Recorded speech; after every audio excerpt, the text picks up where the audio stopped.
இப்போ பிரேயர் இல்லாதனால அவர் இங்கிலீஷ்ல பேச சொல்லியிருக்கேன். நான் அதை முடிஞ்ச வரைக்கும் தமிழ்ல டிரான்ஸ்லேட் பண்றேன்.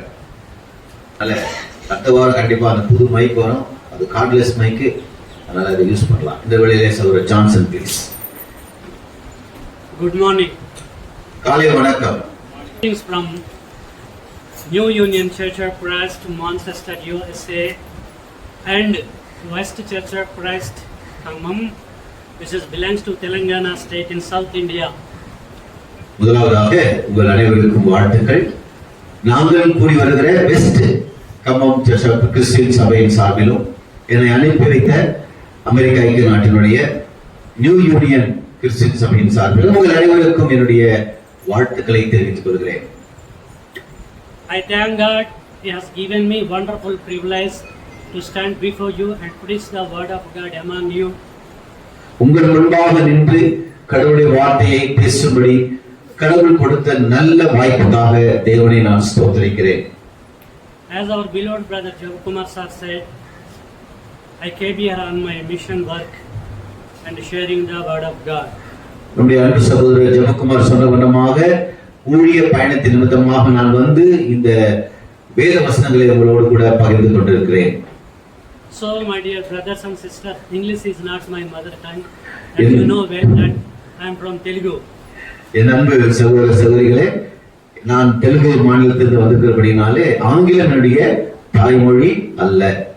So you kindly bear with me for my English knowledge. ஒருவேளை நான் ஆங்கிலத்தில் ஏதாவது தவறு செய்வதனால் என்னை பொறுத்துக் கொள்ளுங்கள். என்னுடைய தாய்மொழி தெலுங்கு, ஆங்கிலம் அல்ல. We are not perfect in all things, but going to be perfect.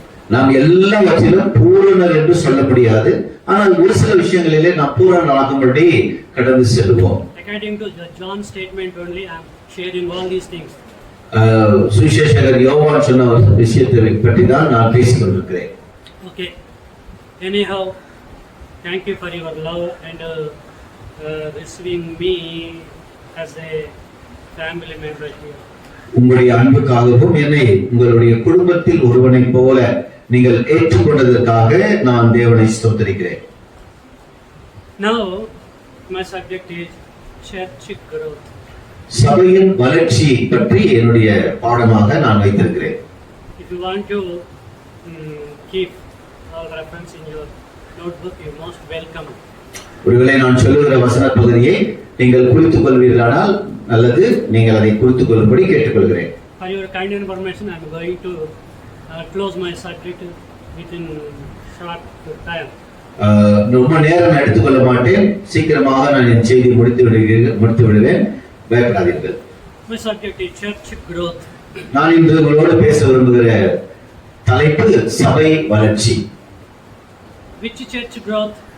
சபை வளர்ச்சியோட ஒரு கேள்வி, எந்த சபையின் வளர்ச்சி? Just you think about it deeply. கொஞ்சம் அதை ஆழமா சிந்திச்சு பாருங்க. You know why I asked this question now? ஏன் இந்த கேள்வி நான் கேட்டேன் தெரியுமா? There are 68,000 denominational churches among us on this earth.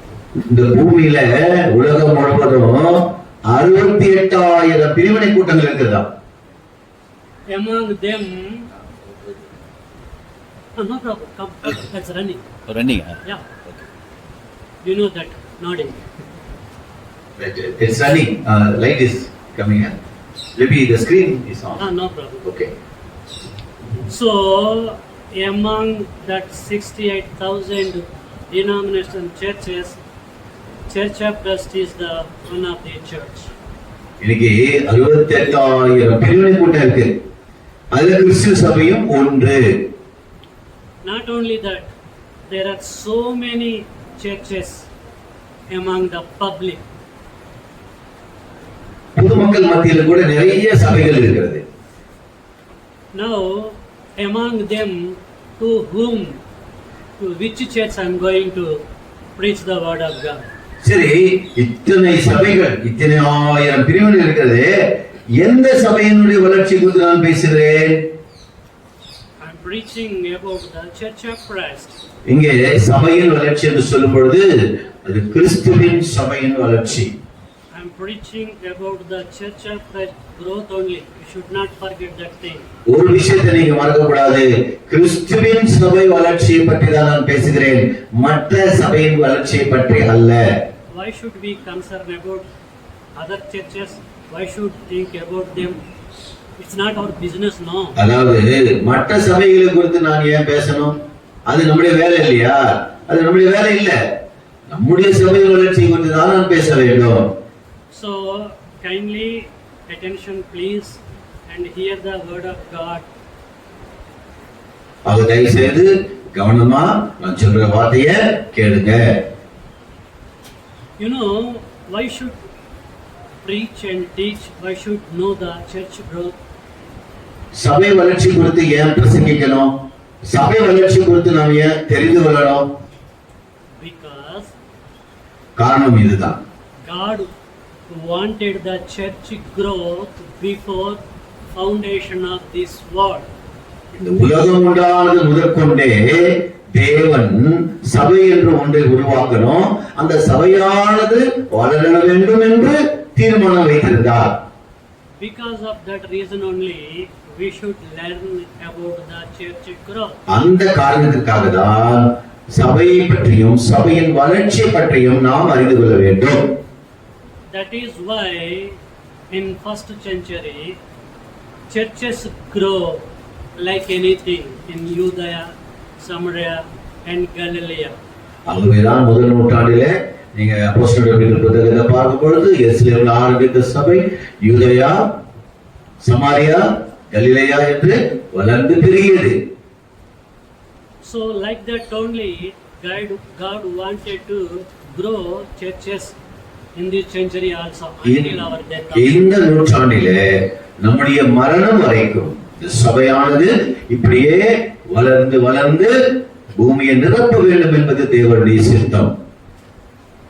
So because of all these reasons only we should know the church growth. இந்த காரணங்களுக்காக தான் நாம் சபையை பற்றி அதனுடைய வளர்ச்சியை பற்றியும் அறிந்து கொள்ள வேண்டியது அவசியம். Okay, I am asking you, my dear sisters and brothers. என்னுடைய அருமையான சகோதரிகளே சகோதரர்களே, ஒரு விஷயத்தை நான் உங்களோட கேட்கிறேன். What is the church? சரி, சபை என்றமே, சபை என்றால் என்ன? Before we knowing the church growth, we have to know the first what is the meaning of the church. சபைக்கு வளர்ச்சியை பற்றி தெரிந்து கொள்வதற்கு முன்பாக சபை என்றால் என்னவென்று நாம் முதலாவது தெரிந்து கொள்ள வேண்டும் இல்லையா? What you are thinking about church? சரி, இதனால் வரைக்கும் நீங்க சபை என்றால் என்ன, எதை குறித்து நீங்கள் யோசிக்கிறீங்க? சபைனா என்ன நீங்க நினைச்சிட்டு இருக்கீங்க? After you get the baptism from the day to still now, what you are thinking? நீங்க ஞானஸ்நானம் பெற்ற நாள்ல இருந்து இந்த நாள் வரைக்கும் சபையை பத்தி என்ன நினைச்சிட்டு இருக்கீங்க? You mean church mean building? சபை அப்படின்னா பெரிய கட்டடம் அப்படின்னு நினைச்சிட்டு இருக்கீங்களா? You mean place? சபைனா இந்த மாதிரி ஒரு இடம் என்று நினைத்துக் கொண்டிருக்கீங்களா? You mean church walls? இந்த மாதிரி ஒரு சுவருக்குள் அடங்கி இருக்கக்கூடிய ஒரு இடம் என்று நினைத்துக் கொண்டிருக்கிறீர்களா? வெறும் கற்களாலான கட்டிடம் என்பது சபையா? You mean no ceiling? அதாவது மேற்கூரை இல்லாத ஒரு இடம் என்று நினைத்துக் கொண்டிருக்கிறீர்களா? You mean roof? அல்லது மேற்கூரையை கொண்ட ஒரு வீடு என்று நினைத்துக் கொண்டிருக்கிறீர்களா? You mean width and length? அகலமும் நீளமும் கொண்ட ஒரு இடம் என்று சபையை நினைத்துக் கொண்டிருக்கிறீர்களா? You mean society? சபை என்றால் சமுதாயம் என்று நினைத்துக் கொண்டிருக்கிறீர்களா? What you are thinking about the church? சபை என்றால் என்னவென்று நீங்கள் இதுவரைக்கும் நினைத்துக் கொண்டிருக்கிறீர்கள் பிரியமானவர்களே. As the Christian we should know the meaning of the church. கிறிஸ்தவர்களாகிய நமக்கு சபை என்றால் என்ன என்ற அடிப்படை ஞானம் அறிவு வேண்டும். Without knowing these deep things, we cannot grow in any way. சபை பற்றி ஆழமான அர்த்தம் தெரியாமல் நாம் வளர முடியாது பிரியமானவர்களே. Okay, anyhow, past is past. சரி, நடந்து போகட்டும். Now we are thinking and we are searching the scripture meaning of the church. இப்போ சபையினுடைய வார்த்தை, சபை என்ற வார்த்தையினுடைய சரியான அர்த்தம் என்னவென்று கொஞ்சம் ஆராய்ந்து பார்ப்போம். Church mean called out people. சபை என்றால் அழைக்கப்பட்ட கூட்டம், அழைக்கப்பட்டவர்களின் கூட்டம். So according to 1 Corinthians chapter 1 verse 2 1 கொரிந்தியர் 1ஆம் அதிகாரம் 2வது வசனம் and 1 Peter 2:9, if we read this scripture, 1 பேதுரு 2ஆம் அதிகாரம் 9வது வசனம், இந்த ரெண்டு வசனங்களை நாம் படித்து பார்க்கும்போது here now apostle is telling church mean called out people. சபை என்பது நீங்க 1 கொரிந்தியர் 1:2 படிங்க பாருங்க, அழைக்கப்பட்டவர்களுமாய் இருக்கிற, அதாவது அழைக்கப்பட்டவர்களின் கூட்டம். And also please, if it's possible, read 1 Peter 2:9. 1 பேதுரு 2ஆம் அதிகாரம் 9வது வசனத்தை வாசிக்கும் பொழுது, நீங்களோ உங்களை அந்த காலத்தினின்று தம்முடைய ஆச்சரியமான ஒளியினிடத்திற்கு வரவழைத்தவருடைய புண்ணியங்களை அறிவிக்கும்படிக்கு, புண்ணியங்களை அறிவித்து தெரிந்து கொள்ளப்பட்ட சந்ததியாயும் ராஜரீகமான ஆசாரிய கூட்டமாயும் பரிசுத்த ஜாதியாயும் அவருக்கு சொந்தமான ஜனமாயும் இருக்கிறீர்கள். அழைக்கப்பட்டவர்கள். So my dear brothers and sisters, church mean not wall, not other things. Church mean called out people. என் அன்பு சகோதரர்களே, சபை என்றால் ஒரு இடமோ ஒரு கட்டிடமோ 4 சுவரோ அல்ல, அழைக்கப்பட்டவருடைய கூட்டமே சபை. So we should know all these things. இந்த அடிப்படை சத்தியத்தை நாம் நன்றாக அறிந்து கொள்ள வேண்டும் பிரியமானவர்களே. So who are these people? சரி, இங்கே கூடியிருக்கிற இந்த மக்கள் எல்லாம் யார்? Who are called? யாரெல்லாம் அழைக்கப்பட்டிருக்கிறார்கள்? Who are called people? யார் அழைக்கப்பட்ட மக்கள்? From where they called? எங்கே இருந்து எதற்குள் அழைக்கப்பட்டிருக்கிறார்கள்? Called people are ourselves. We are நாம் தான் அழைக்கப்பட்டவர்கள், நாம் தான் அழைக்கப்பட்டவர்கள். church members. சபை அங்கத்தினர்கள் தான் அழைக்கப்பட்டவர்கள். We all are the called out people. நாம் எல்லாரும் உலகத்திலிருந்து வெளியே அழைக்கப்பட்ட மக்கள். From where we called out? எங்கே இருந்து நாம் அழைக்கப்பட்டிருக்கிறோம்? From the darkness into the light. அந்தகாரத்திலிருந்து இருளிலிருந்து ஒளியிடத்திற்கு அழைக்கப்பட்டிருக்கிறோம். Light mean which light? ஒளியிடம் என்றால் எந்த ஒளியிடத்திற்கு? That lights. இங்க இருக்கக்கூடிய டியூப் லைட்டா? No, after sunrise no light will come now. சூரியன் உதயமான பிறகு ஒரு வெளிச்சம் வருமே, அந்த வெளிச்சமா? Is that light? அந்த வெளிச்சமா? Which light? எந்த ஒளியிடத்திற்கு அழைக்கப்பட்டிருக்கிறோம்? Where we came? எங்கே இருந்து வந்திருக்கிறோம்? From darkness into the is light.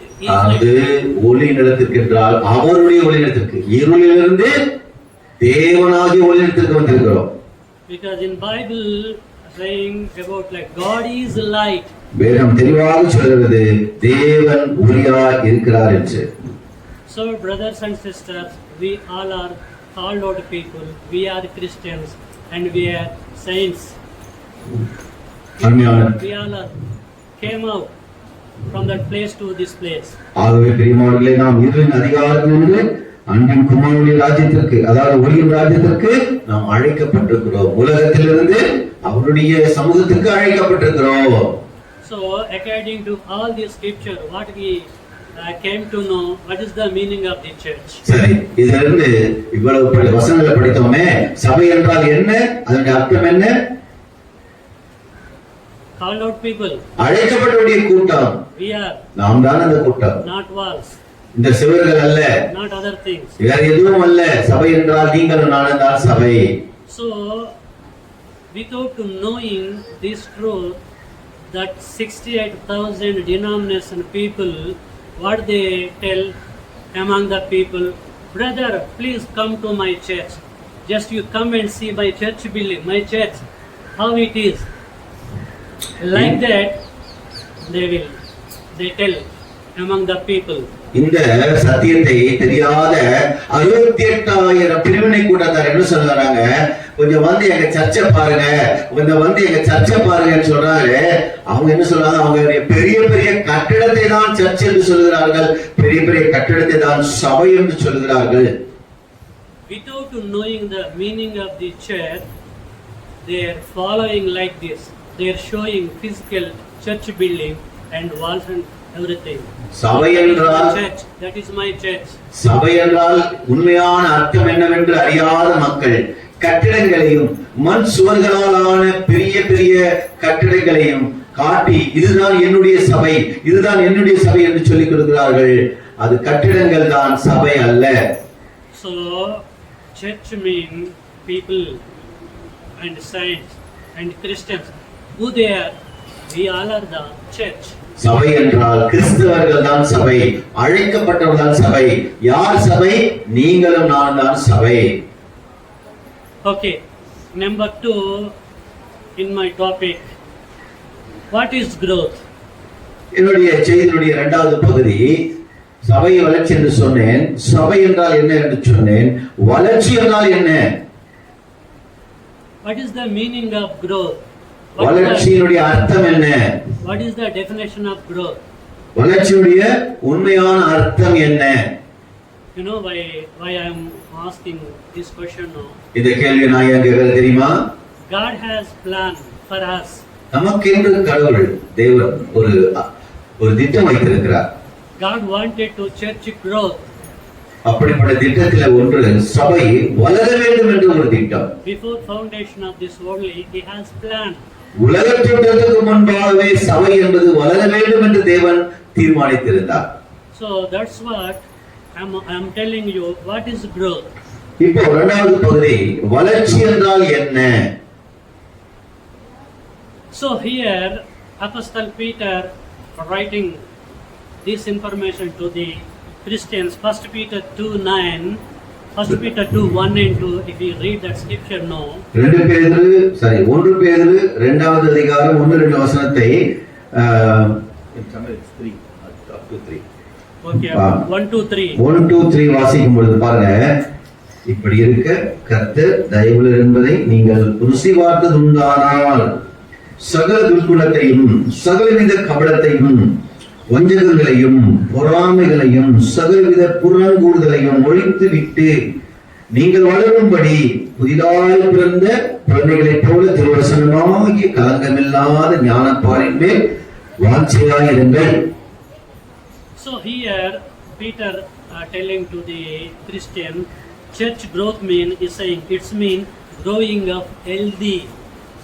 முதலாவது வளரும்படி என்று சொன்னால் ஆரோக்கியமாக வளர வேண்டும். ஒரு குழந்தை வளரும் போது நாம் என்ன எதிர்பார்க்கிறோம்? அது நோய் நொடி இல்லாமல், ஒரு சரீரத்தில் பலவீனம் இல்லாமல் ஆரோக்கியமாய் வளர வேண்டும். அதுபோல கடவுளுடைய வார்த்தையை நாம் உட்கொண்டு விசுவாசத்தில் ஆரோக்கியமாய் வளர வேண்டும். If we are church men, what should we do? We should grow healthy according to these scriptures. வசனத்தின்படி ஆரோக்கியமாக வளர வேண்டியது சபையாராகிய நம்முடைய கடமை. Next, அடுத்ததாக, what should we do to grow in this earth? Here also scripture saying, Micah 2:7. மீகாவின் புஸ்தகம் பழைய ஏற்பாட்டிலே 2வது அதிகாரம் 7வது வசனத்திலே நாம் வளரும்படி என்ன செய்ய வேண்டும் என்று வேதாகமம் நமக்கு சொல்லுகிறதை படிப்போம். மீகாவின் புஸ்தகம் 2:7. 2வது அதிகாரம். If we read that scripture, no, Micah telling, வாசிங்க, 1076 பக்கம், 1076. யாக்கோபு வம்சம் என்று பெயர் பெற்றவர்களே, கர்த்தரின் ஆவி கூறியிருக்கிறதோ, அவர்களுடைய கிரியைகள் இவைகள் தானோ, செம்மையாய் நடக்கிறவனுக்கு என் வார்த்தைகள் நன்மை செய்யாதோ. also if it's possible, read 1 Corinthians chapter 14 and 3. முதல் கொரிந்தியர் 1 கொரிந்தியர் 14வது அதிகாரம் 3வது வசனத்தை நாம் வாசிக்கும் பொழுது அங்கே ஆவியானவர் இப்படியாக நமக்கு எழுதி வைத்திருக்கிறார். தீர்க்க தரிசனம் சொல்லுகிறவனோ மனுஷனுக்கு பக்தி விருத்தியும் புத்தியும் ஆறுதலும் உண்டாகத்தக்கதாக பேசுகிறார். So here, these two scriptures were telling church should be grow through word of God. இந்த ரெண்டு வசனங்களை நாம் படிக்கும் பொழுது சபை எப்படி வளர வேண்டும் என்றால் வசனத்தின் மூலமாக பக்தி விருத்தி அடைய வேண்டும் என்று வேதம் சொல்கிறது. Through word of God only, through the scriptures only, we can grow like anything. If it is okay, what should we do? Every Sunday we should come to the church and participate in the worship services and also midweek Bible classes. We have to hear the word of God through servants of God, and we should, after that we have to grow according to the scripture. வார்த்தையின்படி நாம் வளர வேண்டும் என்று சொன்னால் வாரத்தின் முதல் நாளிலே சபைக்குடி வர வேண்டும், கடவுளுடைய வார்த்தையை கவனமாக கேட்க வேண்டும். போதகர்கள் அதற்கென்று நியமிக்கப்பட்ட ஊழியர்கள் சொல்லுகிற வார்த்தைகளை விசுவாசத்தோடு கேட்டு அதன்படி அவர்கள் நடக்க நீங்கள் ஆயத்தப்பட வேண்டும். As a church member, if we are not come to the worship service and midweek Bible classes and gospel meeting, etc., how can we grow? சபையானது வளர வேண்டும் என்றால் அங்கத்தினர்கள் ஞாயிற்றுக்கிழமை தவறாமல் தொழுகையை கலந்து கொள்ள வேண்டும். வாரத்தில் இடப்பட்ட நாளிலே வேத பாடம் இருக்குமானால் அதிலே தவறாமல் கலந்து கொள்ள வேண்டும். சுவிசேஷ கூட்டங்கள் நடத்தினால் அதிலே தவறாக கலந்து கொள்ள வேண்டும். இதையெல்லாம் நீங்க தவற விட்டுட்டீங்கன்னா எப்படி நீங்கள் வளருவீர்கள்? So, according to God's plan, we should grow in all things. All things mean not physically, spiritually. How it's possible? தேவனுடைய சித்தம் என்ன? ஒரு மனிதன் வளர வேண்டும் என்றால், விசுவாசத்தில் வளர வேண்டும் என்றால் கர்த்தருடைய வசனத்தின்படிதான் அவன் வளர வேண்டும். வளர்ச்சி என்பது ஆவிக்குரியதை நான் சொல்லுகிறேன். சபை என்பது பெரிய கட்டிடமோ அல்ல, அது விசுவாசத்தின் வளர்ச்சி. Okay, up to this time we learn two things. இதுவரைக்கும் ரெண்டு காரியங்களை கற்றுக்கொண்டோம். First one, what is church? முதலாவது சபை என்றால் என்ன? Number two, what is growth? இரண்டாவது சபையின் வளர்ச்சி என்றால் என்ன என்று அறிந்து கொண்டோம். So we came to know this truth about us only. இந்த ரெண்டு சத்தியமும் சபையாகிய நம்மை குறித்து தானே தவிர வேற எதை குறித்து அல்ல. We did not learn anything from outside. உலகத்திலிருந்து எதையும் நாம் கற்றுக்கொள்ளவில்லை. So, my dear brothers and sisters, God wanted the church growth before foundation only. உலக தோற்றத்துக்கு முன்பே தேவன் சபை என்று ஒன்றை உருவாக்கி அது வளர வேண்டும் என்று திட்டம் வைத்திருந்தார். இந்த குழந்தைகளை கொஞ்சம் கொண்டு போய் முட்டுங்க. சுகந்தி பசங்களை கொண்டு பெற்றோர்கள். If we respect the God's plans and idea, definitely we should grow in spiritually. தேவனுடைய வசனங்களை சரியாக நாம் கற்றுக்கொண்டால்தான் ஆவிக்குரிய வசனங்களை வாழ்க்கையில வளர வேண்டும். அதுவே தேவனுடைய சித்தமா இருக்கிறது. Okay, last and final. சரி, நான் சொல்லக்கூடிய இறுதியான ஒரு குறிப்பு இதுதான். What things need to be growing development? சரி, ஒரு சபை வளர்ச்சி அதனுடைய முன்னேற்றத்திற்கு என்னென்ன காரியங்கள் அவசியம்? Again I tell you. மறுபடியும் சொல்கிறேன். What things need to be grow or develop? அதாவது சபை வளர்ச்சியில எது முக்கியமான ஒன்று? Here, Acts chapter 2 and 42 says, அப்போஸ்தலர்கள் 2ஆம் அதிகாரம் 42ஆம் வசனம் சொல்கிறது, we should grow in quantity. அதாவது எண்ணிக்கையில் வளர வேண்டும். In quantity, we should grow. எண்ணிக்கையில வளர்ச்சி இருக்க வேண்டும். சபையானது எண்ணிக்கையிலே வளர வேண்டும். If it's possible, please read the scripture in your language. உங்க மொழியில அதை படிச்சு பாருங்க. அப்போஸ்தலர்கள் 2:42. அவர்கள் அப்போஸ்தலருடைய உபதேசத்திலும் அந்யோன்யத்திலும் அப்பம் பிட்டுதலிலும் ஜெபம் பண்ணுதலிலும் உறுதியாய் தரித்திருந்தார்கள். If we follow according to Acts 2:42 reference, then we can grow like anything. அப்போஸ்தலர்கள் 2:42 நம்ம கரெக்டா கடைபிடிச்சோம்னா நம்ம சபையினுடைய வளர்ச்சி எதிர்பாராத அளவுக்கு பெரிதாக இருக்கும். For this third thing, you need to read one more scripture, 4:4 also.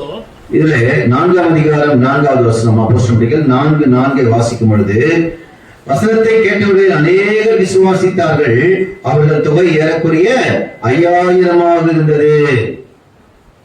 Okay, you can read one more scripture also, 6:1-7. 6வது அதிகாரம் 1 முதல் 7 வசனங்களை வாசிக்கும் பொழுது, அப்போஸ்தலர் அந்நாட்களில் சீஷர்கள் பெருகின போது சீஷர்கள் பெருகினார்கள் என்று நாம் படிக்கிறோம். 7வது வசனத்துல தேவ வசனம் விருத்தி அடைந்தது, சீஷருடைய தொகை எருசலேமில் மிகவும் பெருகிற்று என்று நாம் பார்க்கிறோம். So if we follow like this, according to Peter's statement in first century apostle statement, we can maintain our quality like this.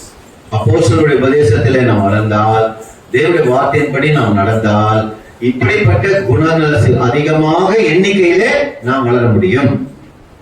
Also, please read one more scripture, 1 Corinthians chapter 5, 1 கொரிந்தியர் 5வது அதிகாரம் 6-8 6-8 வசனங்களை நாம் படித்து பார்க்கும்போது, and 13, 13வது வசனம், to grow in quality. அடுத்ததாக குணாதிசயத்திலே நம்முடைய நற்குணங்களிலே நாம் வளர வேண்டும். Up to this time, we learn about the quantity. முதலாவது எண்ணிக்கையில் வளர வேண்டும், சபை எண்ணிக்கையில் வளர வேண்டும்.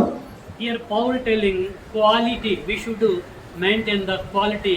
இரண்டாவதாக நம்முடைய குணாதிசயம் நன்றாக இருக்க வேண்டும்.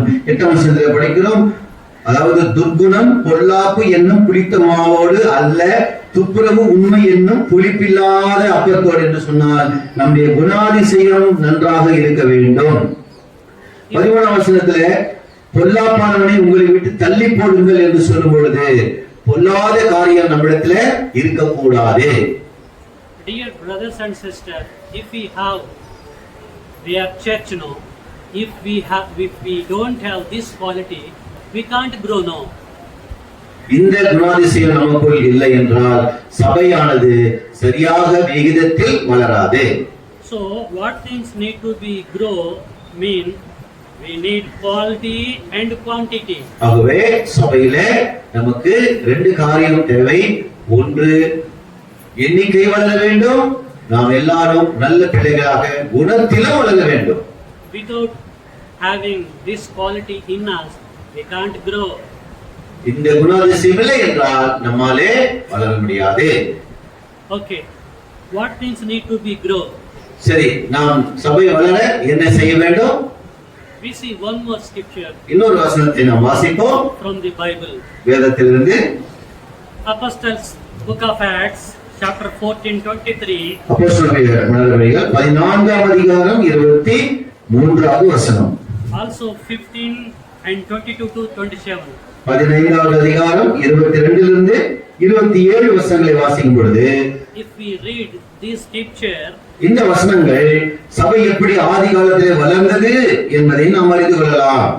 so here to grow in leadership, without having leadership, each person having leadership in our congregation, we can't grow. அல்லாமலும் அந்த சபைகளில் அவர்களுக்கு மூப்பர்கள் ஏற்படுத்தி வைத்து உபவாசித்து ஜெபம் பண்ணி அவர்கள் விசுவாசித்து பற்றி கொண்ட கர்த்தருக்கு அவர்கள் என்ன செய்தார்கள்? ஒப்பித்தார்கள். சபையிலே வழி நடத்துகிறவர்கள் உருவாக வேண்டும். அப்படி மூப்பர்கள் வழிநடத்தல் உருவானால் தான் அந்த சபையானது பூரண வளர்ச்சியை அடையும். Dear brothers and sisters, பேரன்புள்ள சகோதர சகோதரிகளே, without having this leadership qualities in us, we can't grow. Every Christian should be a leader. ஒவ்வொரு கிறிஸ்தவனுக்குள்ளும் அந்த தலைமை பண்பு இருக்க வேண்டும். அப்பொழுதுதான் அவர்கள் வளர முடியும். இல்லை என்றால் வளர முடியாது. You understanding what I'm trying to inject this subject among you? உங்களோடு கூட நான் இந்த வசனத்தை சொல்லும் பொழுது நான் என்ன சொல்ல வருகிறேன் என்பதை நீங்கள் தெளிவாக புரிந்து கொள்ள வேண்டும். What things need to be grow? சபை வளர்ச்சிக்கு என்னென்னலாம் தேவைப்படுகிறது? We see one more scripture இன்னொரு வசனம் for this subject. இந்த ஒரு குறிப்புக்காக இன்னொரு வசனம். If we read Hebrew chapter 5, scripture 12 to 14, எபிரேயர் 5ஆம் அதிகாரம் 12 இலிருந்து 14 வசனங்களை நாம் வாசிக்கும் பொழுது Apostle Paul writing his letter to the Hebrew Christians, எபிரேய கிறிஸ்தவர்களுக்கு அப்போஸ்தலனாகிய பவுல் இந்த பாடங்களை எழுதி கொண்டிருக்கிறார். oh Christians, oh brother, you should follow the sound doctrine. கிறிஸ்தவர்களே, சகோதர சகோதரிகளே, நீங்கள் பலமான ஆகாரம் போன்ற உபதேசத்தை பின்பற்ற வேண்டும் என்று சொல்கிறார். If we are not follow the sound doctrine, we cannot grow. அதாவது ஆரோக்கியமான உபதேசத்தை பின்பற்றவில்லை என்றால் பைபிள் வேதம் எதிர்பார்க்கிறபடி நாம் வளர முடியாது. Because there are so many false doctrines going on among churches of Christ also. இன்றைக்கு உலகத்திலே நிறைய கள்ள போதனைகள் இருக்கிறது. வருத்தமான விஷயம் என்னன்னா கிறிஸ்துவின் சபையிலும் கூட நிறைய கள்ள போதனைகள் இருக்கிறது. As a Christians, we should know the sound doctrine, false doctrine. ஆக கிறிஸ்தவர்கள் நமக்கு நல்ல உபதேசம் எது, கள்ள உபதேசம் எது என்கிற வேறுபாடை நாம் நன்றாக தெரிந்து கொள்ள வேண்டும். So without knowing, without find out this thing, we can't grow. ஆக இதை நாம் சரியாக புரிந்து கொள்ளாமல் நாம் நல்ல வளர்ச்சியை அடைய முடியாது. Because of that reason only, Church of Christ people following sound doctrine only. இதனால்தான் கிறிஸ்துவின் சபையார் ஆரோக்கியமான உபதேசத்தை பின்பற்றிக் கொண்டிருக்கிறார்கள். In first century, முதல் நூற்றாண்டிலே Jerusalem church, they followed sound doctrine only. எருசலேம் சபையார் அப்போஸ்தலருடைய ஆரோக்கியமான உபதேசத்தையே பின்பற்றினார்கள். Because of that reason only, they grow like anything in Judea, Samaria, Galilee. அதனால்தான் அன்னைக்கு அவங்க யூதேயா சமாரியா முழுவதும் எப்படி வளர்ந்தாங்க, வேகமாக வளர்ந்தார்கள். We should follow them. அவர்களை நாம் பின்பற்ற வேண்டும். We should follow that sound doctrine only. அந்த உபதேசத்தை நாம் பின்பற்ற வேண்டும். If we follow that sound doctrine until our death or second coming of Jesus Christ, we can grow like anything. அந்த உபதேசத்தை நம்முடைய மரண பரியந்தம் அல்லது இயேசுவின் இரண்டாம் வருகை பரியந்தம் நாம் பின்பற்றுவோமானால் நாமும் முதல் நூற்றாண்டை போல வேகமாக வளர்ச்சி அடைவோம். Okay, what things need to be grow? We see last and final scripture. சரி, நம்முடைய வளர்ச்சிக்கு இன்னும் என்ன தேவை? சரியா, கடைசியான வசனம். If you read 1 Thessalonica 4 and 10, 1 Thessalonica 4ஆம் அதிகாரம் 10வது வசனம், and also 1 Corinthians chapter 13 1 to 6, 1 கொரிந்தியர் 13ஆம் அதிகாரம் 1 இலிருந்து 6வது வசனம், and we see some more scripture. இன்னும் சில வசனங்கள் இருக்கிறது. So what those scripture telling? அந்த வசனங்களை என்ன சொல்றது தெரியுங்களா? What should we follow in our life? நம்முடைய வாழ்க்கையில நல்ல வளர்ச்சி அடைய எதையெல்லாம் பின்பற்ற வேண்டும் என்று சொல்கிறது. We should love one another. ஒருவர் நாம் நேசிக்க வேண்டும், அன்பு கூற வேண்டும். So if we are not loving our brothers and sisters, நம்முடைய சகோதர சகோதரிகளை நாம் இன்னும் அதிகமாக நேசிக்கவில்லை என்று சொன்னால், if we are not fellowship with our brethren, சபையாரோடு கூட நாம் ஐக்கியப்படவில்லை என்று சொன்னால், simply we are coming and attending the worship service, அதாவது சும்மா வந்து உட்கார்ந்து சபையில பெஞ்சு தான் தேய்ச்சிட்டு போவோம், வளரவே மாட்டோம். simply we participate in the five things, அந்த 5 அம்சத்தோடு பங்கு கொள்ளுமே தவிர வளர்ச்சி கிடைக்காது. after worship service, if we go our house, தொழுகை முடிந்த பிறகு நீங்க வீட்டுக்கு போகும்போது how we can grow? எப்படி வளருவோம்? We can't grow. வளர முடியாது. It's not plan of God. அது தேவனுடைய சட்டமோ திட்டமோ அல்ல. If we want to grow in Christian field, கிறிஸ்தவ வாழ்க்கையிலே நாம் நன்றாக வளர வேண்டும் என்று சொன்னால் we should love one another. ஒருவர் நேசிக்க வேண்டும். We should love our neighbor. நம்முடைய அயலகத்தாரை நேசிக்க வேண்டும். We should love our preacher. பிரசங்கியாரை நேசிக்க வேண்டும். We should love our enemy. நம்முடைய எதிராளிகளை கூட நாம் நேசிக்க வேண்டும். பிரியமானவர்களே, We should have these kind of qualities in us. நமக்கு இப்படிப்பட்டதான நற்பண்புகள் வேண்டும். பிரியமானவர்களே, So if we have all these things in us, we can grow like anything. இவையெல்லாம் நம்முடைய வாழ்க்கையில் இருக்குமானால் நாம் தேவன் நினைக்கிறபடி வளர முடியும். So, my dear brothers and sisters, ஆகவே என் அருமை சகோதர சகோதரிகளே, God wanted the church growth சபை வளர வேண்டும் என்று தேவன் எதிர்பார்க்கிறார். when எப்போ? before foundation of the world. உலகத்துக்கு முன்பாகவே சபை என்பதையும் சபையின் வளர்ச்சி என்பதையும் தேவன் முன் தீர்மானித்தார். What is the church? சபை என்றால் என்ன? We are the church. நீங்களும் நானும் தான் சபை. We are people of Him. தேவனுடைய மக்கள், அவருடைய சொந்த ஜனங்கள். So, like these first century Christians followed, இதைதான் ஆதி சபையார் பின்பற்றினார்கள். God blessed them like anything. தேவன் அவர்களை நினைத்து பார்க்க முடியாதவர்களுக்கு ஆசீர்வதித்தார். If we want that kind of blessing, அப்படிப்பட்ட ஆசீர்வாதம் இன்றைக்கு உங்களுக்கு எனக்கு வேண்டும் என்றால் we should follow நாம் பின்பற்ற வேண்டும். up to this time whatever we had. நாம் இதை இதுவரைக்கும் வளர்ச்சிக்கு என்னென்னலாம் இருக்குது என்பதை படித்தோமே, அதை நாம் தவறாமல் கைக்கொள்ள வேண்டும், பின்பற்ற வேண்டும். This is the church growth things. இதுதான் சபை வளர்ச்சிக்கு உதவி செய்யும். Still I want to tell you many things. அநேக காரியங்கள் உங்களோடு பகிர்ந்து கொள்ள விரும்புகிறேன். You can't bear them. ஆனால் அதை நீங்க தாங்க மாட்டீங்க. Thank you for your attention. இதுவரைக்கும் நீங்கள் காண்பித்த பொறுமைக்கு நன்றி. Thank you. வாய்ப்பளித்ததுக்கு நன்றி. Thank you, Brother Johnson.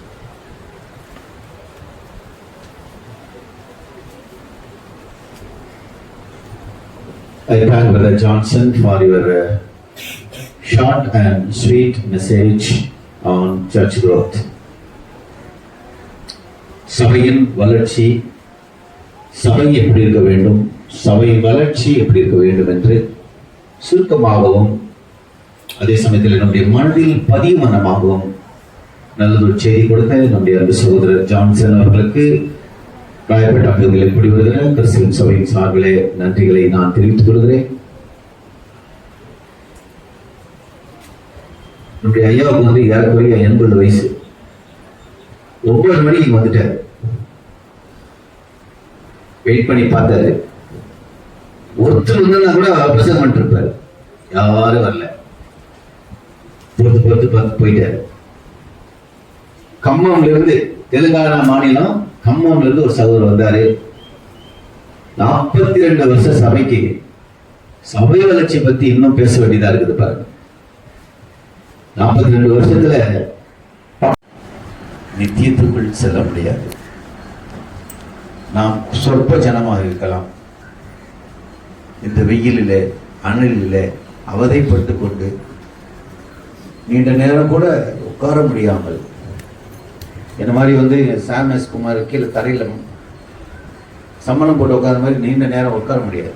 முதல்ல அந்த மாதிரி உட்கார முடியாது. குறிப்பாக இந்த ஹார்ட் ப்ராப்ளம்க்கு அப்புறம் ஒரு காலை மடக்கி ஒரு காலை தூக்கி தான் உட்கார முடியுது. நாங்கள் ஏறக்குறைய 2 மணி நேரம் ஜபத்துக்கு உட்காருவோம். என்னால் சில சகோதரர்கள் வந்து காலை மடக்கி உட்காந்தாங்கன்னா 2 மணி நேரம் அப்படியே உட்காந்துருப்பாங்க. முட்டி போட்டாங்கன்னா 1/2 மணி நேரம் முட்டி போடுவாங்க. என்னால் ஒரு சேரை தாங்கி பிடிச்சிட்டு தான் முட்டி போட முடியுது. 2 காலை சம்மணம் போட்டு உட்காரவே முடியல. இதுக்கு சொல்றேன்னா, இங்க நிறைய அம்மாமாருங்களால இப்போ விட்டா கால் நீட்டி உட்காருங்கன்னா எல்லாம் கால் நீட்டி உட்காந்துக்குவாங்க. அவ்வளோ கால் வலியோட தான் உட்காந்துருக்காங்க. சேர்ல உட்கார்ந்துருக்க மட்டும் சகமா உட்காந்துருக்காங்கன்னா இல்ல. சில பேருக்கு கால் தொங்க போட்டா கால் வீங்கிக்கும். நீங்க பாருங்க. ஆனா ஏன்? இது கர்த்தருடைய நாள். அவருடைய தொழுதுகளை வந்திருக்கிறோம். உடம்புல எவ்வளவு வலி இருந்தாலும்